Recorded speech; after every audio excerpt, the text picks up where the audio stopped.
दरवाज़ा खुला था। अमिता ने कमरे में प्रवेश किया। कमरे के बैठक में रमेश फ़ोन पर बात कर रहे थे।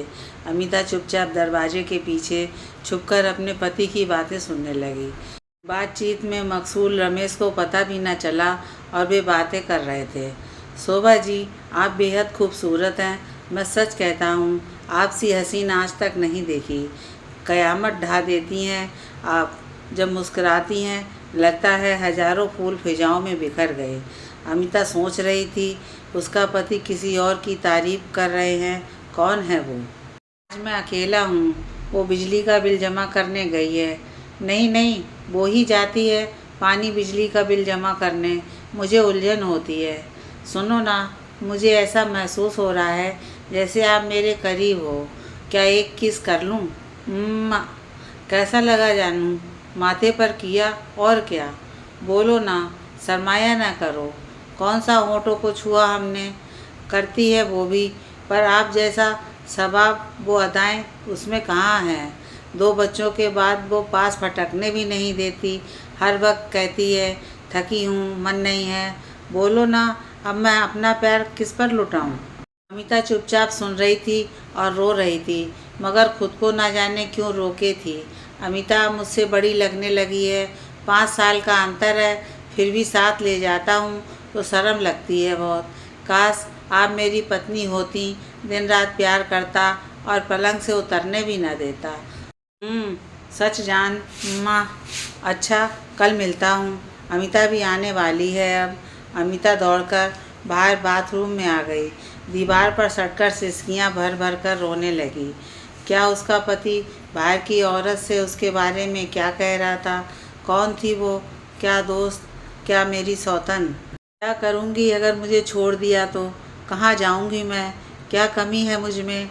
खूबसूरत हूँ, पतली दुबली, लगता भी नहीं कि मैं 2 बच्चों की माँ हूँ। लाखों मरते हैं मेरे फिगर पर, मगर मैं किसी को मुँह भी नहीं लगाती और ना ही लगाऊँ। अमिता ने अपना मुँह धोकर और शांत होकर बाथरूम से आ गई। घर के अंदर आकर देखा रमेश सोने का अभिनय कर रहे थे। अरे, आप आ गई अमिता? पता भी ना चला, देर हो गई आपको। क्या बिजली घर में भीड़ थी? जी भीड़ थी, बहुत लंबी लाइन थी। क्या हुआ अमिता? आवाज़ भारी क्यों है आपकी? जुकाम हो गया है क्या? हाँ, धूल मिट्टी से जुकाम की एलर्जी हो गई है। आप चिंता ना करें, चाय पी लूँगी अदरक काली मिर्च की, ठीक हो जाएगा। मैं बना दूँ चाय क्या? नहीं, मैं बना लूँगी। क्या कहती अमिता? पति का दोगलापन का चेहरा कैसे रंग बदल रहा है। हिम्मत ने आंसुओं को रोका हुआ था। अमिता रसोई घर में आकर चाय के 2 कप बनाती है और कानों में वो आवाज़ें गूंज रही थीं जो थोड़ी देर पहले रमेश उसकी बदनामी शोभा से कर रहे थे। कितना विश्वास था रमेश पर, आज वो बिखर रहा था। अगले दिन रमेश जी दफ्तर चले गए। रमेश एक सरकारी कर्मचारी थे, अकाउंटेंट पद पर। दफ्तर में शोभा की नियुक्ति कुछ दिन पहले क्लर्क पद पर हुई थी। दिखने में बेहद गोरी, कटे बाल, सुंदरता बेमिसाल। हर समय मेकअप में रहना और हर कर्मचारी से खुलकर बातचीत करना उसकी विशेष आदतों में था। कह लीजिए, खूबसूरत औरत अपने हर काम और कार्यों में पारंगत होती है। किससे कैसे काम निकालना है आसानी से जानती है। सिर्फ एक मुस्कुराहट से गधे भी बाप बन जाते हैं और काम भी हो जाता है। शोभा दफ्तर में सबकी चहेती बन गई थी। साथ बैठकर चाय पीनी होगी, सबको इंतजार रहता। शोभा जी का नारा हर किसी के जुबान पर रहता। रमेश जी भी आकर्षक व्यक्तित्व के धनी थे। शोभा से अधिकतर काम पड़ता था। एक साथ काम करना शोभा के साथ रमेश जी को अच्छा लगता। रमेश जी भी हर वक्त शोभा को ही काम देते। करीब रहने का एक छोटा सा मौका। अमिता के पिता का देहांत बचपन में हो चुका था। अमिता की माँ ने मेहनत करके अमिता को पाला था। मामा जी ने अमिता का विवाह रमेश से करवाकर कन्यादान किया था। अमिता की माँ मामा जी के घर रहती थी। अमिता बहुत दुखी थी। रमेश जी के दफ्तर जाने के बाद तरह तरह के विचार मन में आ रहे थे। क्या अब वो मुझे छोड़कर चले जाएंगे? मैं क्या करूँगी? इन मासूमों का क्या होगा? कहीं मेरे बच्चे उस औरत ने छीन लिए तो मैं क्या करूँगी? कहीं वो उनके साथ घूम रहे होंगे? क्या पता उसके साथ सोए होंगे। छी छी, इतने गंदे तो नहीं है वो। शायद नहीं, पागल ऐसे नहीं है वो मुझसे और अपने बच्चों से प्यार करते हैं। औरत का खाली मन शैतान का घर होता है। जो औरत अपने पति को बेहद प्यार करती है, पर स्त्री औरत का साथ भी गवारा नहीं करती। एक सच यह भी है, पुरुष भी नहीं चाहते कि उनकी पत्नी पर पुरुष की तारीफ करे, क्योंकि वह उसके बच्चों की माँ होती है। पर चाहत मजबूर होती है और किसी बाहरी औरत का स्पर्श पुरुष को आनंद देता है। हर कोई ईमानदार है। पत्नी के सामने मौका मिले हाथ धोना कौन नहीं चाहता। जिसे मौका ना मिले वो सदैव ईमानदार ही रहता है। अमिता दिन भर सोच सोच कर रोती रही, किसी से भी नहीं बता सकती थी। शाम को रमेश जी घर आए। अमिता का मुंह आंखें सूजी थीं। रमेश जी ने अमिता से पूछा, अरे तबीयत तो ठीक है ना, और ये क्या हाल बना रखा है, रोई थी क्या? नहीं नहीं, आज पापा की बहुत याद आई इसलिए। पागल हो तुम, जाओ मेकअप में आओ, कितनी अजीब लग रही हो। पता है ना, जब मर्द घर आए तो अपनी पत्नी को सजा सजा देखकर उसकी थकान खत्म हो जाती है। सच? हाँ अमिता, जाओ, मैं चाय तब पीऊँगा जब तुम सच कर आओगी। अमिता झूम उठी और खुश हो गई। औरत पति प्रेम के दो प्यारे से बोल की भूखी होती है। अमिता फटाफट आईने के सामने खड़ी होकर माथे पर बिंदिया और हल्का श्रृंगार कर ही रही थी कि रमेश जी ने पीछे से आकर बाहों में जकड़ लिया। अमिता, आप बहुत सुंदर हो। शुक्रिया जी, ऐसे ही प्यार करते रहना मरते दम तक। तुम बुद्धू हो क्या? मैं किसी और से प्यार करता हूँ? नहीं, मेरी दुनिया तुम हो। चलो अब चाय बनाओ। हाँ ठीक है। अमिता रसोई घर में चाय बनाती है और मंद मंद खुश होती है। रात के भोजन काल में रमेश के बेटे अंकुर और बेटी अंकिता और अमिता ने एक साथ भोजन किया। 5 साल का अंकुर और 4 साल की अंकिता। बहुत प्यारा परिवार। सच कहा है कहने वालों ने, बच्चे अपने ही अच्छे लगते हैं, औरत दूसरे की बहुत प्यारी। अपनी पत्नी प्यारी भी हो तो भी पड़ोसन काली की भी अदाएं भी प्यारी। रात दोनों बच्चे सो गए रमेश जी के पास। रमेश जी ने अमिता को करीब आकर बाहर के कमरे में बाहों में उठाकर ले गए। क्या कर रहे हैं आप? बच्चे उठ गए तो अच्छा नहीं लगता। आप भी ना। अमिता झूठ मूठ के नखरे दिखा रही थी, जबकि यह पल उसे खुशी देते थे। रमेश जी ने एक बॉक्स खोला जिसमें एक खूबसूरत गाउन था। डिब्बे को खोलकर अमिता को देकर कहा, सुना ना, जाओ साड़ी उतारकर गाउन पहनकर आओ। जाओ भी। जी आई। नहीं, अभी हमारे सामने पहनो। मुझे शर्म आ रही है। पागल, 2 बच्चे हो गए और आज भी शर्म। अमिता जाओ, सुनो ना, तुम्हारी यही हरकत मेरा दिमाग ख़राब करती है। मेरे ऑफिस के दोस्तों की पत्नियां कितनी हसीन और मॉडर्न हैं। दोस्त बताते हैं अपनी अपनी पत्नियों के साथ कितने खुश हैं वे लोग। एक मैं बदनसीब तुम जैसी औरत पल्ले पड़ी है। ऐसा मत कहो आप। प्यार की सीमा का संबंध गांव से क्यों जोड़ रहे हैं? आप गुस्सा मत कीजिए, मैं जा रही हूँ बच्चों के पास, आप यहीं सो जाइए। तुम नहीं मानोगी ना, औरत हो या एक ठंडी औरत जिसका मन बहकता ही नहीं। सुनिए, मैं उस परवरिश में नहीं पली जहाँ कपड़ों के उधारू और बारीकियों के नंगेपन दिखते हों। पत्नी हूँ आपकी, मन से छुओगे तो भी मैं खुश। गाउन क्या चीज़ है? माँ से सुना है कि नारी के कई रूप होते हैं, और मैं पतिव्रता नारी सिर्फ तुम्हारी। प्रेम भी जीवन भर तुम ही से करूँगी। अच्छा इधर आओ अमिता, देखो मुझे आज तक ना कभी किसी से प्यार हुआ। बच्चे भी तुमसे, जिम्मेदारी भी निभा रहा हूँ। क्या सुख नहीं है? सब कुछ तो है घर में, बस तुम हो कि मेरे साथ से कतराती हो। क्या है ये? आज पहन लो, फिर नहीं कहूँगा। ठीक है, आपकी खुशी मेरी खुशी है। अमिता ने हिम्मत करके वह गाउन पहन लिया, पर असहमति जबरन का तन ढकाऊ। रमेश जी तो अमिता को देखकर खुश हो गए, जकड़ लिया अमिता को बाहों में। सुबह उठकर अमिता नहाने चली गई और बच्चों का टिफ़िन बनाकर रमेश जी को उठाने गई। रमेश जी उन्मादी पलों में खोए थे। गीले बालों को अमिता के छेड़ने लगे। रमेश जी मैं बच्चों को स्कूल छोड़ने जा रही हूँ। आप उठो और नहा लो, ऑफिस को देर हो जाएगी। रमेश जी बाथरूम की ओर बढ़े। अमिता बच्चों को लेकर स्कूल चली गई। घर आकर देखा रमेश जी नाश्ते की प्रतीक्षा कर रहे थे। अमिता ने नाश्ता करवाकर टिफ़िन भी रमेश जी को दिया।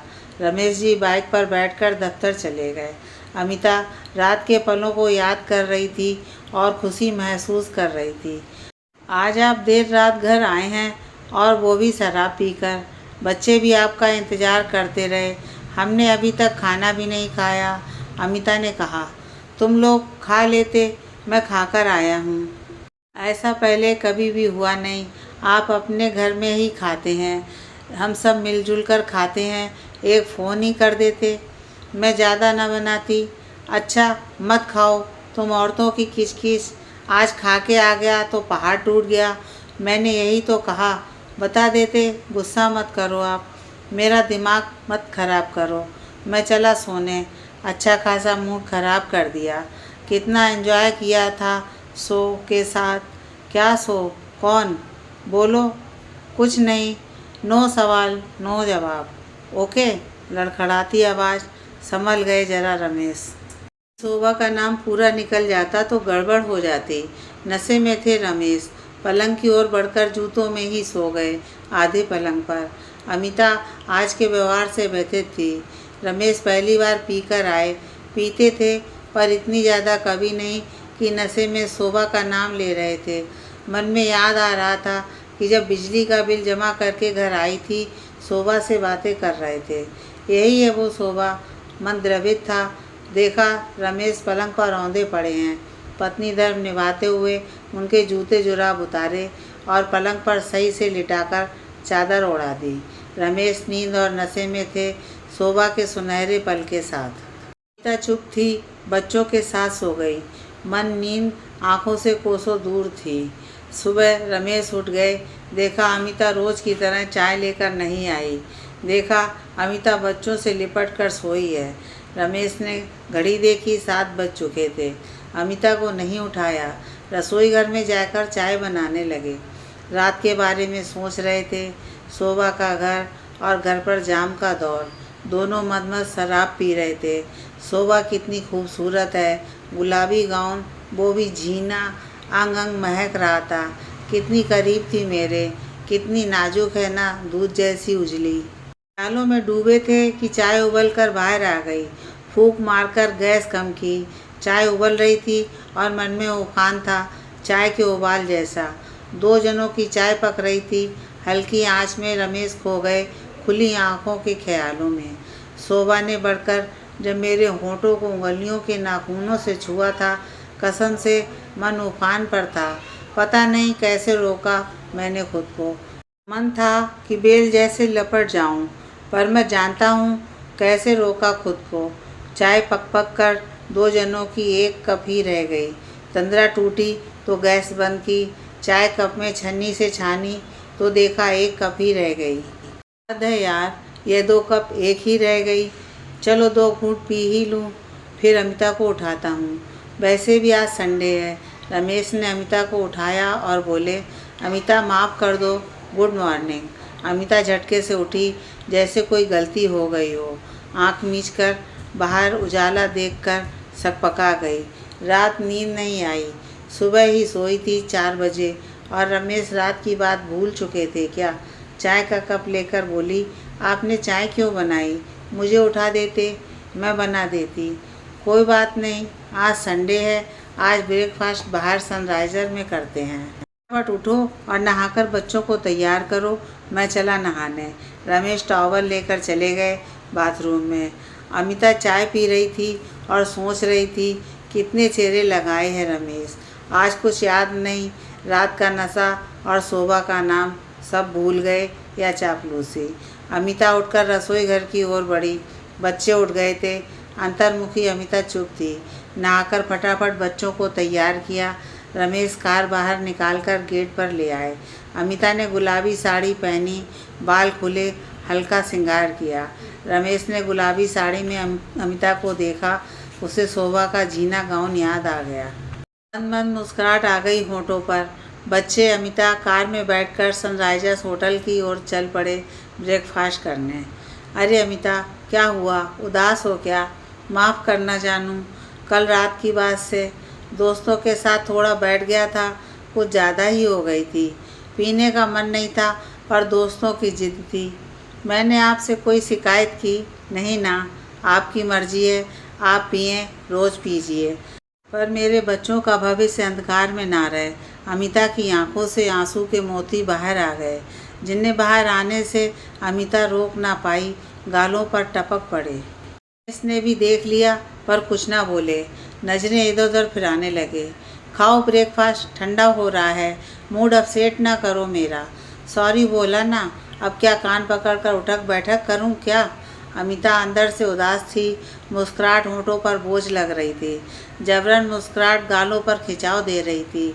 रोते हुए चेहरे पर मुस्कुराहट अच्छी नहीं लगती, अगर बेवफा सनम हो जाए तो शिकायत भी अच्छी नहीं लगती।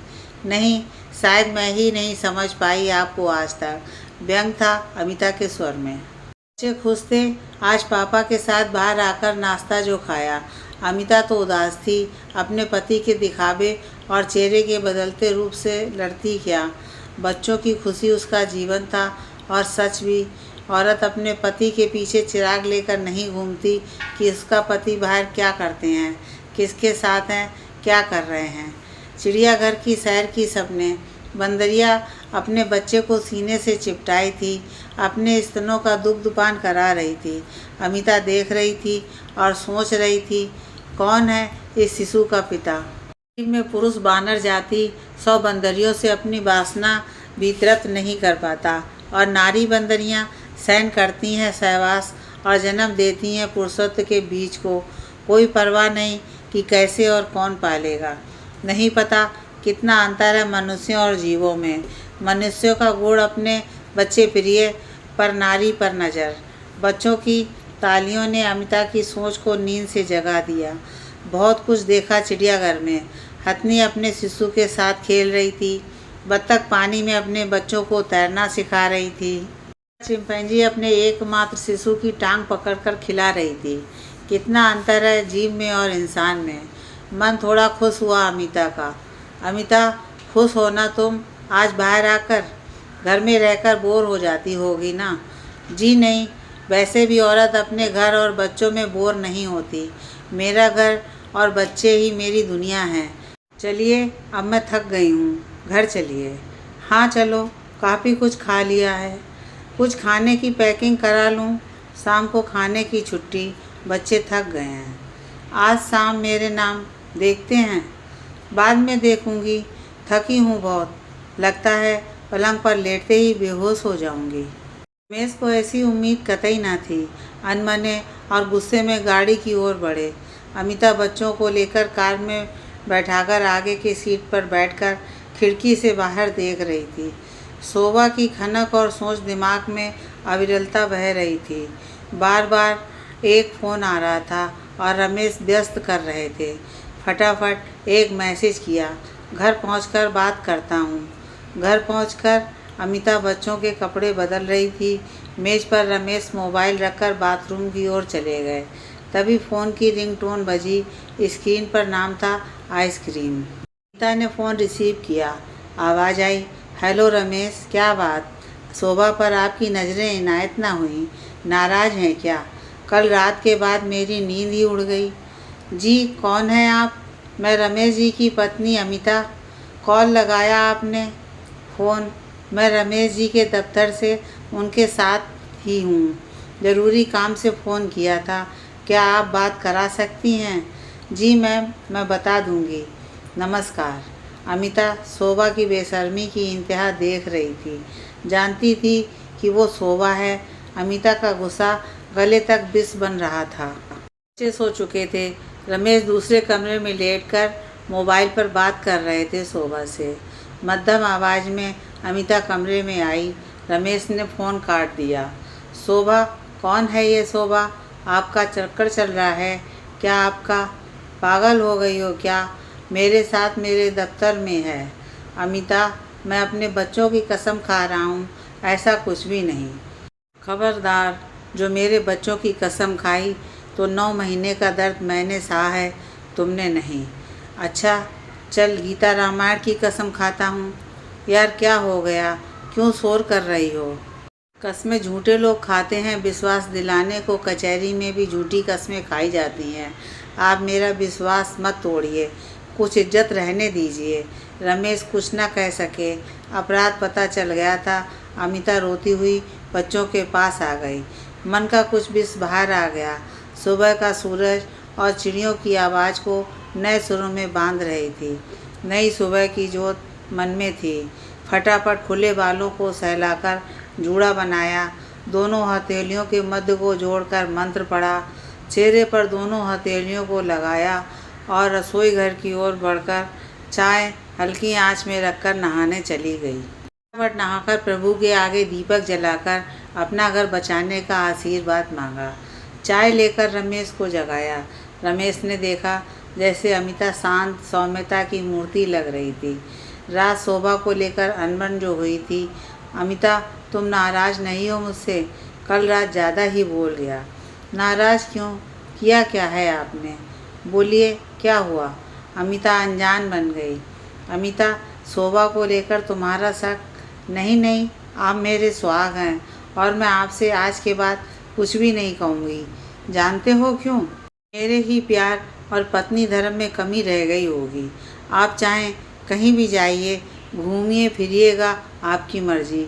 बस अपने नन्हे मुन्ने बच्चों के बारे में ज़रूर सोचना। तुम आज कैसी बात कर रही हो अमिता? मैं आपकी प्रेमिका नहीं, पत्नी ही हूँ। पत्नी प्रेमिका में अंतर होता है। जो प्रेमिका दे सकती है, पत्नी नहीं। मैं जानती हूँ पत्नी जिम्मेदारी होती है। छोड़िए भी, आप नहा लीजिए, मैं नाश्ता बना रही हूँ। बच्चों की आज छुट्टी है स्कूल की। अमिता रसोई घर की ओर बढ़ गई। रमेश अपराध बोध थे। नहाकर बाहर आए और मंदिर की तरफ पैर ना बढ़ सके। दूर से ही हाथ जोड़ दिए। क्या था जो ईश्वर से नजरें ना मिला पा रहे थे? नाश्ता भी किया रमेश ने। अमिता ने आलू के पराठे बनाए थे और टिफिन में पराठे रखकर बोली, शोभा जी को भी खिला देना और आप भी खा लेना। शायद आपकी पसंद को हमारे हाथ के पराठे पसंद आए। मुस्कुराहट के साथ अमिता बोली। अमिता कुछ ज़्यादा ही नहीं हो रहा है? ये कैसी बातें कर रही हो? साथ में है वो मेरे दफ्तर में, बेवजह शक की सुई में धागा पिरो रही हो। क्यों? मैंने कुछ नहीं कहा। आप मूड खराब ना करिए, ऑफिस जाइए। रमेश अमिता के व्यवहार से अचंभित था। क्यों कर रही है अमिता ऐसा? न चिढ़न न शिकवा। और कौन औरत होगी जो अपने पति से नाराज़ नहीं? और पराठे भी शोभा के लिए। क्या मैं सही नहीं था? रमेश आज ऑफिस में पहुँचे। चेहरे की हवाइयाँ उड़ी उड़ी सी थी। अमिता की बातें हृदय को सुई की नोक सी चुभ रही थीं। सिर पर और माथे पर एक बोझ सा महसूस हो रहा था। तभी शोभा रमेश के चैम्बर में बेरोक टोक आ गई। रमेश जी, कल आपकी पत्नी ने फ़ोन रिसीव किया पर कुछ बोली भी नहीं। पूछा, बस कह दिया मैंने बात करनी है। वो बोली बात करवा दूंगी। शोभा जी आप बाहर जाएं, जब ज़रूरत होगी मैं बुला लूँगा। क्या हुआ रमेश जी, बदले बदले से लग रहे हैं आप? नहीं नहीं, आप जाइए, ऐसा कुछ नहीं, बस तबीयत ठीक नहीं है आज। ओके। शोभा रमेश के चेहरे से आते जाते रंग को भांप चुकी थी। मन में एक प्रश्न था कि शादीशुदा पुरुष रंग क्यों बदलते हैं। शोभा की आंखों में रमेश को लेकर नवीनता के विचार पनप रहे थे। अनजान बन रही थी कि एक औरत का घर टूट जाएगा मेरे अरमानों के आगे। कई पुरुष आए थे उसके जीवन में, पर कुंवारे नौजवान सब छूट गए। शादी हो गई खेलने वालों की और भूल गए शोभा का साथ। रमेश का साथ अच्छा लगा था, पर आज कुछ रमेश उखड़े उखड़े से थे। क्या पूछूं रमेश से, क्या हुआ? अपरिचित तो नहीं, बस कल रात की छून भाग गई थी तुम्हारी। दिन के 2 बज चुके थे, लंच टाइम था और रमेश पराठे देकर शोभा को बोले, अमिता ने आपके लिए दिए हैं, खा लीजिए शोभा। आप भी खाइए ना हमारे साथ। नहीं, मैं कैंटीन में खाऊंगा, और भी स्टाफ है वहाँ। शोभा का मन भारी हो गया था। रमेश के दिए पराठे जो अमिता ने बनाए थे खा रही थी। कब खाए पता भी ना चला। कितने स्वादिष्ट पराठे बने थे। पहली बार घर के पराठे खाए थे। माँ की याद तरोताज़ा हो चली। माँ गरम गरम आलू के पराठे खिलाती थी, देसी घी और मक्खन के साथ। आज सब दूर है मुझसे। मैं आज कहाँ खड़ी हूँ, अकेले जी रही हूँ। मेरी जिद और अहंकारोपाधि कहाँ ले गई मुझे। नौकरी पेशा होने और अकेले चलने का मन आज। तंद्रा टूटी आवाज़ सुनकर पूरा स्टाफ आ गया था। सभी पुरुष खिलखिलाकर हंस रहे थे, न जाने किस बात पर। रमेश अनदेखे ही अपने केबिन में चले गए। शोभा का अंतर्मन बिखर रहा था, आलू के पराठों को खाकर और रमेश की अनदेखी कचोट रही थी। खुद को अतीत के पन्नों में खोई शोभा जीत कर भी हार रही थी। शोभा इकलौती बेटी थी, माँ पिता की लाडली बेटी। शिक्षा दीक्षा अच्छे स्कूलों में हुई और सरकारी नौकरी पेशा। अकेले रहने की जिद और नवयुवकों का साथ अच्छा लगने लगा था, पर एक एक कर साथ छोड़ गए। माँ ने समय से शादी करने का प्रस्ताव भी दिया, मगर शोभा ने मना कर दिया। माँ कब की स्वर्ग चली गई। पापा हैं, वो अब शादी को कहते नहीं। एक रमेश पसंद आए, वो भी खिंचे खिंचे से रहने लगे। अमिता बहुत अच्छी है और रमेश जी भी। आज अमिता के हाथ के पराठे भी खाए। कितना खुशहाल परिवार है, और मैं कहाँ एक परिवार की बर्बादी का कारण बन रही थी। अपनी इच्छा के आगे शोभा फिर से रमेश के केबिन में आ गई। सारा स्टाफ चुपके चुपके देख रहा था, पर अनजान भी बन रहा था। आंखों आंखों में इशारे और चुप्पी वाली बात। धन्यवाद रमेश जी, अमिता जी को धन्यवाद कहिएगा। स्वर जोरों से था, जिससे पूरा स्टाफ सुन सके, जो गलतफहमी पाले था। प्रत्यक्ष को परिणाम की ज़रूरत नहीं होती, जो दिखता है वही सच होता है। शोभा जी, आप बाहर जाइए, अभी कोई ऐसा काम नहीं, जब होगा आपको बुला लूँगा। जी सर। शोभा को आहत हो रहा था भीतर से। आज सब उसको नग्न समझ रहे होंगे। क्या मैं अपनी हरकतों की वजह से अकेले हो गई? उसे लग रहा था, महसूस भी हो रहा था, पर सब औरत के तन से खेलने को तैयार रहते हैं। ये क्या मेरी कमी थी? हाँ, पुरुष ढील देने पर परख कर औरत से खेलते हैं और फिर दूध में मक्खी की तरह फेंक देते हैं। पर अब बदलूंगी खुद को, किसी के करीब नहीं जाऊंगी। दलदल भरी दुनिया थी अब तक, काम में मन ना था। शाम के 5 बज गए थे। सारा स्टाफ जाने लगा। एक नज़र रमेश की ओर देखा, जो फाइलें समेटकर कंप्यूटर बंद करके बाहर आ गए थे और तेज़ी से बाहर की ओर जा रहे थे।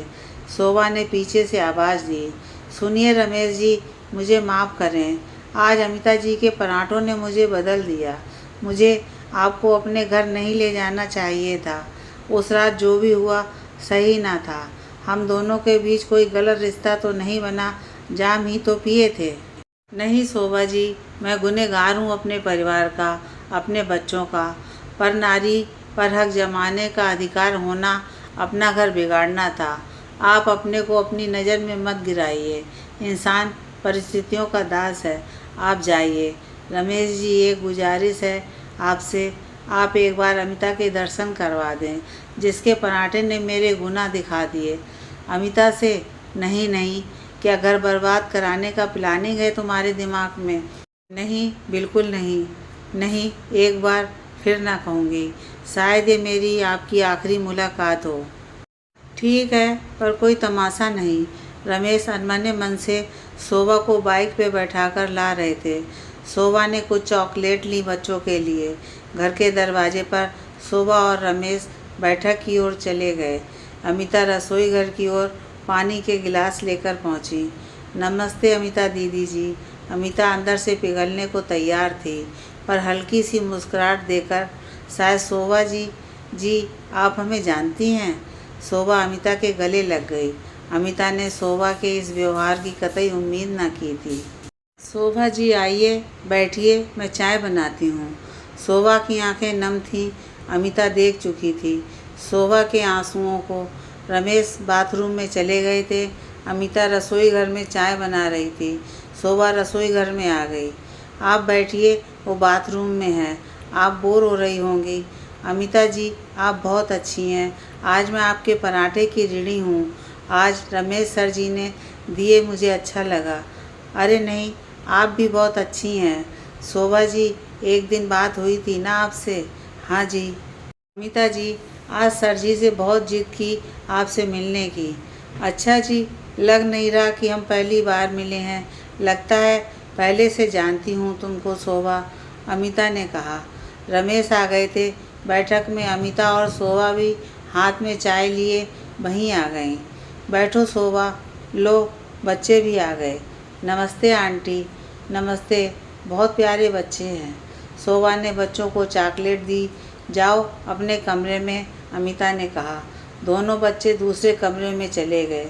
चाय पी रहे थे सब। रमेश की नज़रें नीचे थीं। अमिता देख रही थी रमेश के प्रायश्चित भाव को। अमिता दी, हमें माफ़ कीजिए, हमसे एक गुनाह हुआ है और आप हमें माफ़ करना। आपके पति को चाहने लगे थे जो पाप था। क्या कह रही हैं आप शोभा? चाहना गलत नहीं, दोस्ती होना भी गलत नहीं। रिश्तों की मर्यादा का मान जरूरी है। मैं जानती हूँ इसका कोई दोष नहीं, आकर्षण ही होता है जो बांध देता है एक नए रिश्ते को, जिसे हमारा समाज गलत समझता है और औरत और पुरुष का रिश्ता हमारा समाज नहीं समझता। सफाई और गवाही भी नहीं कबूलता, बस अपराध समझा जाता है, पवित्र भी हो तो। और दोस्ती शब्द नर और नारी के पाक साफ भी नहीं हो पाते। मैं भी दोषी हूँ अमिता, तुम्हारा छुपाया तुमसे, मुझे माफ़ कर दो। कैसी बातें कर रहे हैं आप? मेरे पति हैं और मुझे अपने सिंदूर, चूड़ियों, बिंदिया और सब्र पर विश्वास है। आप मित्र हैं एक ऑफिस के। शोभा देख रही थी पत्नी धर्म और मर्यादा और सब्र को वो दोनों एक हो गए। शोभा अजनबी सा महसूस कर रही थी। अच्छा, अब मुझे चलना चाहिए, रात हो गई है। शोभा, खाना खाकर जाओ, ये छोड़ देंगे आपको, अमिता ने कहा।